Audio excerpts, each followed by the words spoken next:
My mother and father met the day he tried to jump off the Sisto Bridge in Trastevere. It was a good place to jump. He was a fine swimmer, but once he hit the water, he'd be paralyzed, and the Tiber back then was already toxic and green.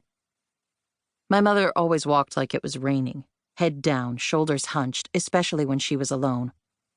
But that day she stopped on the bridge and saw a boy straddling the parapet wall. She came closer, laid her hand on his shoulder to pull him back. Maybe they scuffled. She persuaded him to calm down, breathe slowly. Then they took a walk through the city, got drunk, and wound up at a hotel with stiff sheets that stank of ammonia. Before dawn, my mother put her clothes on and left. She had to get back to her boarding school, and my father seemed so restless. She didn't even shake his shoulder to let him know she was going.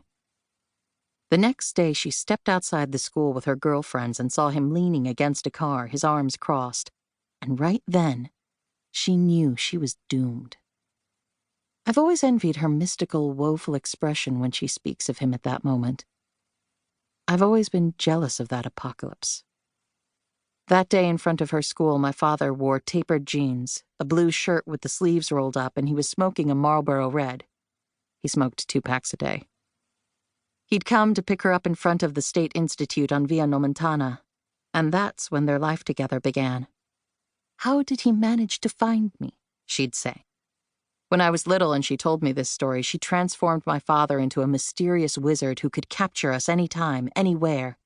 And I hugged her tight and didn't answer, and wondered what it was like to be desired that way by a man. Then I grew up and started pointing out the obvious. There was only one school for people like you in Rome. It couldn't have been all that hard.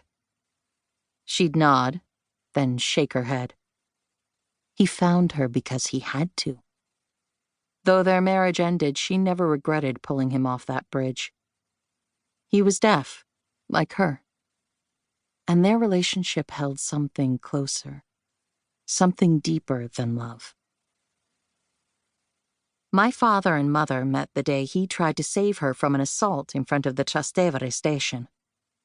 He'd stopped to buy cigarettes and was about to get back in his car when he noticed the sudden, erratic movements of 2 thieves. They were kicking a girl, trying to yank away her purse. After he threatened them and scared them off, he stopped to help my mother and persuaded her to go back home with him to wash up. He was still living with his parents. When they saw this girl, barely out of her teens, her dark skin, her hair wet from the shower, they thought she was an orphan. At age 20, my mother had a wide, bawdy smile, smoker's teeth, straight black hair to her shoulders. Not a good look on anyone. Sometimes she pulled her hair back with a tortoiseshell barrette. She lived at boarding school but often stayed out at night. She studied sporadically. She took small jobs to supplement what her parents sent from America, but she rarely showed up to work on time.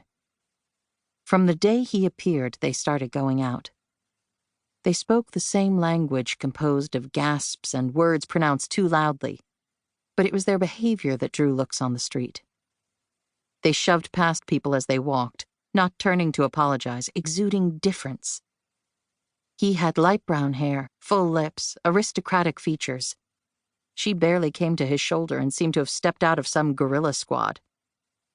Back then, my father would pop up out of nowhere, often when she'd be leaving to see her family in America or disappearing for a few days, or much later when they'd separated and he showed up at the departures terminal at the exact right moment, or else appeared behind a glass door or stepped off an elevator, or slammed the car door so she'd look up a moment. She recognized him from his slouched posture, the flicker of his cigarette. He'd find her like a wounded, bleeding hunter looking for his prey, when he has no other senses to rely on and must trust his own raging instincts. My father and mother divorced in 1990. They've seen each other only a few times since, but both will start their story off by saying they saved the other's life.